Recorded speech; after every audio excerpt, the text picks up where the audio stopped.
네, 오늘은 여호수아 20장을 보도록 하겠는데요. 여호수아 20장 참 좋은 말씀이 있습니다. 우리가 여호수아 20장을 생각하면서 이 부분을 한 가지 생각을 했으면 좋겠는데요.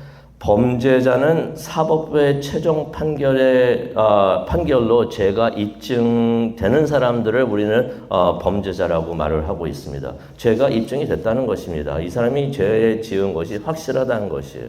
그렇게 죄가 입증이 되면 우리는 그 사람을 범죄자라고 합니다. 하지만 피의자는 어떤 사람을 말하나요? 혐의는 있는데 아직 죄가 입증이 되지 않았어요. 그런 사람을 피의자라고 합니다. 우리 사회의 법은 피의자가 유죄 판결이 확정되기 전까지는, 바로 그 순간까지는 그 사람을 죄인 취급하지 못하게 되어 있습니다. 그것을 우리는 무죄 추정이라고 말을 하고 있습니다. 아침부터 새벽부터 이런 얘기해서 너무나 죄송하고 그러는데요. 우리가 이것을 깨달아야 돼요. 이 컨셉트를 깨달아야지 우리가 오늘 여호수아 20장을 우리가 깨달을 수가 있습니다. 유죄가 증명되기 전까지는 그 사람에 대한 죄를, 혐의만 있는 사람을 무고한 사람으로 취급을 한다는 것입니다. 그래서 무고한 사람이 억울한 벌을 받지 않도록 그렇게 하기 위하는 것입니다. 근데 이것이 전부 다 법이 있고 법을 집행하는 기관이 있기 때문에 이것이 가능하게 됩니다. 그래서 가만히 생각을 해보면요, 경찰이 범죄자의 혐의가 있는 사람들을 잡아들이는 것도 범죄자를 잡기 위한 것도 있지만은 또 어떤 목적도 있냐면요, 아무 잘못 없는 사람이 죄를 뒤집어 써가지고 해를 당하지 않게 그를 보호하고자 하는 목적도 있는 것입니다. 그런데 여호수아 때는요, 지금과 같이 경찰이 없었어요. 또 법을 집행하는 기관도 없었던 것입니다. 그래가지고 어떤 일이 있었냐면요, 만약 살인사건이 일어나면은 어떤 일이 있었냐면요, 죽은 사람의 가장 가까운 남자 친척이 범인이라고 생각되는 사람을 찾아가지고 그 사람에게 복수를 했던 것이에요. 가족이 죽었으면은 그 사람을 찾아가지고 그 사람을 또 죽였던 것입니다. 그런데 이제 개인적으로 복수를 하다 보니까 이게 실수가 많이 생겨요. 실제 범인이 아는 사람을 범인이라고 오해를 해가지고 복수를 할 수가 있는 것입니다. 그렇게 되면은 억울한 사람이 억울하게 죽게 되는 것이에요. 잘못도 없었는데 오해를 받아가지고 죽게 되는 것입니다. 그러면 또 어떻게 해야 됩니까? 이 죽은 사람의 가장 가까운 남자 친척이 또 어떻게 해야 돼요? 그 죽인 사람 찾아가가지고 또 죽여야 돼요. 그러다 보면은 이러한 일들이 계속해서 끊임없이 이어질 수가 있었다는 것입니다. 때로는 이것이 대대로 내려오는 것이에요. 그래서 가족들 간에 만약에 갈등이 있고 텐션이 있고 컨플릭이 있고 그런다면은 서로가 한번 죽이고 그 다음에 또 복수를 하고 그것이 계속해가지고 대대로 이어 내려오고 있었다는 것입니다. 그리고 또 범인이 맞다고 해도 또 어떤 문제가 있냐면요, 고의로 계획을 해가지고 살인한 사람과 실수로 사고로 살인을 하게 한 사람하고 같이 취급을 할 수가 없었던 것이에요. 과실치사의 경우 정상 참작을 할 필요가 있었다는 것입니다.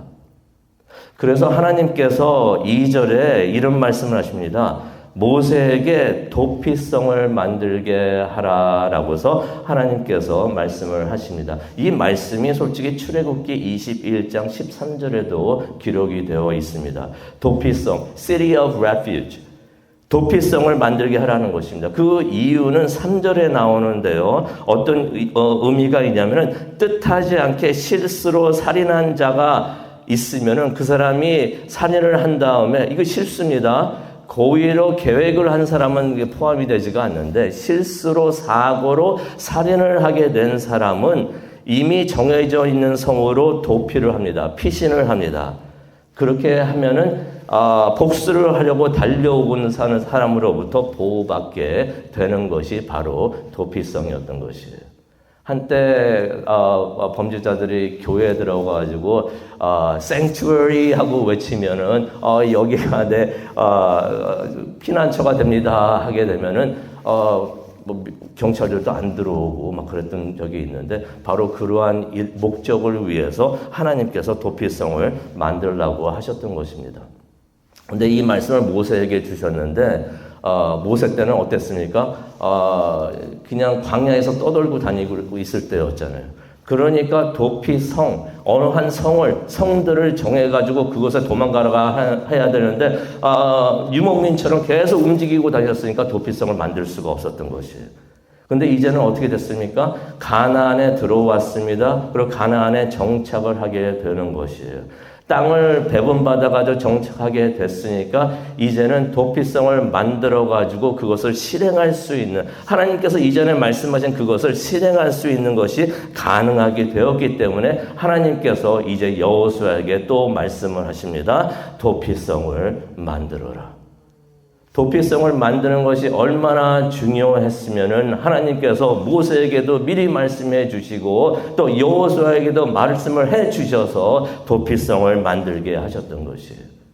근데 그 도피성을 만들면서 매뉴얼까지도 주시는데요. 이렇게 그 도피성을 운영하라 하고서 그 지시까지도 해 주십니다. 그 4절에 나오는데요. 4절을 보시면은 피의자가 도피성으로 피신을 하면은, 아직 혐의가 확정되기 전의 일입니다. 피의자가 도피성으로 피신하면은 그가 성문 입구에 서가지고 성의 장로들에게 자기 사신을 진술해야 된다라는 말씀이 있습니다. 무슨 말입니까? 도피성에 무조건 들어온다고 그래, 도망온다고 그래가지고 아무나 받아들이는 것이 아니라 그 성에 딱 들어왔을 때 그 사람이 먼저 자기 사건, 자기가 무슨 잘못을 했는지 그것을 진술을 해야 된다는 것입니다. 자기의 잘못을 고백을 해야 된다는 것이죠. 그러면은 4절에 보니까 또 어떤 말씀이 나오니까 장로들은 피의자를 성으로 받아들이고 그에게 살 곳을 주어 그들 가운데 살게 해야 된다라는 말씀이 있습니다. 그들이 그 성에 들어와서 안전하게 살 수 있게 해 주어야 된다는 것이에요. 근데 이제 복수를 하러 달려오는 사람이 있습니다. 친척을 죽였으니 이 사람에게 복수를 하려고 막 달려오는 사람이 있는데 누가 복수하러 달려오더라도 절대로 피의자를 그들에게 내어주면 안 된다라는 말씀이 5절에 나와 있습니다. 이것은 또 5절에 강조를 하고 있죠. 우연히 살인을 한 자에게만 적용되는 것이다. 일부러 계획을 해가지고 내가 이렇게 해야지 하면서 죄를 범한 사람들은 포함이 되지 않고요. 욱하는 성질 때문에 아니면은 실수로, 사고로 잘못을 한 사람들에게만 이것이 적용되는 것이에요. 그런데 평생 도피성에 사는 것은 아니었습니다. 6절을 보게 되니까요. 재판을 받을 때까지 도피성에 있게 하여라. 죄가 확정되는 그 순간까지 그곳에 있게 하고요. 아니면 대제사장이 죽을 때까지 도피성에 있게 하라라는 말씀이 있습니다. 솔직히 왜 대제사장이 죽을 때까지 도피성에 있게 하는지는 모릅니다. 성경에 나와 있지 않아가지고 모르는데 그렇게 하라고 말씀을 하십니다. 그래서 여호수아가 어떻게 하냐면요. 가나안하고 가나안 땅이 아닌 것을 무엇으로 가르게 되죠? 어느 강이 있죠? 그렇죠. 요단강이 있어요.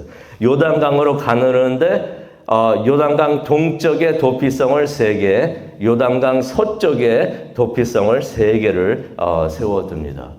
요단강 서쪽은 가나안 땅이에요. 뭐 이스라엘 사람들이 있으니까 거기에 도피성을 세워두는 거는 이해가 되는데 왜 동쪽에 3개의 도피성을 또 세워뒀을까요? 어떤 이유세요? 그렇죠. 그 이스라엘 지파들 중에서 하나님께서 축복해가지고 들어오라고, 가나안에 들어가라고 그렇게 하나님께서 말씀을 하셨는데 세상을 바라보면서 세상 눈으로 세상이 좋습니다 하면서 가나안 밖에 남아있기를 원했던 지파가 루벤하고 갓하고 므낫세 반지파가 거기 있었던 것이에요. 비록 그들이 가나안 밖에 거하는 것을 선택을 하였지만은 하나님께서는 그들을 위해서 도피성을 또 세워둔 것을 우리가 보게 됩니다. 오늘 말씀을 보면서 그 도피성에 대해서 우리가 생각을 해보기를 원하는데요. 말씀을 묵상하다 보니까 예수님이 우리의 도피성이 되는구나 하는 것을 우리가 깨닫게 됩니다. 우리가 많은 죄를 지어가지고 어떻게 보면은 죽을 수밖에 없는데 우리가 예수님께로 달려와서 우리의 모든 죄를 고백을 하면은 예수님께서 우리를 받아주시고 우리를 지켜 보호하여 주신다는 것입니다. 심판 때까지 우리를 지켜 보호하여 주시는데 너무나 감사한 건요. 우리가 마지막 때 심판을 받는데 우리의 판결이 이미 나와 있어요. 우리의 판결이 무엇입니까? 무죄예요. 우리가 죄가 없어서 무죄가 된 게 아니라 예수님께서 우리가 예수님 앞에 나와가지고 모든 죄를 고백을 하면서 하나님 다 용서하여 주옵소서, 다 씻어 주시옵소서라고 우리가 고백을 할 때 예수님께서 대신 우리의 죄를 갚아 주신다는 것입니다. 그래서 우리가 예수님께로 나아가서 피할 수 있는 것은 예수님께서 우리를 받아주시고 우리가 어떤 죄를 지었다 하더라도 예수님께서 우리를 다 받아주시고 그리고 우리를 받아주시면서 우리의 죄까지 다 해결해 주신다는 것입니다. 그래서 우리가 오늘 이 아침 하나님 앞에 나와서 고백을 하기를 원합니다. 시편 46편 1절에 나와 있는 고백이 되겠는데요. 주는 나의 피난처이십니다 라는 것을 우리가 고백하기를 원합니다. 하나님은 예수 그리스도는 나의 도피성이 되어 주십니다. 나의 힘이 되어 주시고 나의 격려가 되어 주시고 내가 힘들 때 고난을 받을 때 환난을 당할 때 내가 하나님을 찾고 예수 그리스도를 찾으면은 주님은 나의 도움이 되어 주십니다라고 우리가 고백하기를 원합니다. 로마서 8장 1절에 이런 말씀이 있습니다. 이제 그리스도 예수 안에 있는 자에게는 결코 정죄함이 없다라고 말씀을 해 주십니다. 우리가 예수 그리스도의 안에 있으면은 모든 죄를 용서받고 새 삶을 살 수 있는 줄로 믿습니다. 그런데요, 우리는 그런 축복을 받고 있는데 우리 곁에는 아직 그런 은혜를 받지 못한 사람들이 있습니다. 우리가 그들에게도 예수님께서 도피성이 되어 주신다고 우리가 전할 수 있으면 참 좋겠습니다. 예수님 안에 우리가 거하게 되면 예수님을 찾으면은 우리가 모든 죄를 다 용서받고 그래서 우리 주위에 있는 분들이 그러한 것들 때문에 마음으로 너무나 힘들어하지 않았으면 좋겠어요. 예수님을 찾아서 예수님께 기도하면은 우리가 예수님으로부터 은혜로서 모든 것을 은혜 받아가지고 모든 지켜 보호하심을 받고 죄의 용서함을 받을 수 있다는 것을 우리가 전하고 새로운 삶을 살 수 있다는 것을 힘을 받을 수 있고 도움을 받을 수 있다는 것을 우리가 전하기를 원합니다. 그래서 그것을 위해서 우리가 이 아침 기도하기를 원하는데요. 우리 아까 잠시 찬양했던 거 214장 우리 다시 한번 찬양한 다음에 우리 기도 제목 가지고 기도하는 시간을 갖도록 하겠습니다. 이 찬양을 하나님께 올려드리면서 우리가 도피성을 향해서 달려가는 마음으로 우리 간절히 기도를 했으면 좋겠습니다. 도피성을 찾아서 달려가고 있던 사람들의 마음이 얼마나 절박했을까, 간절했을까.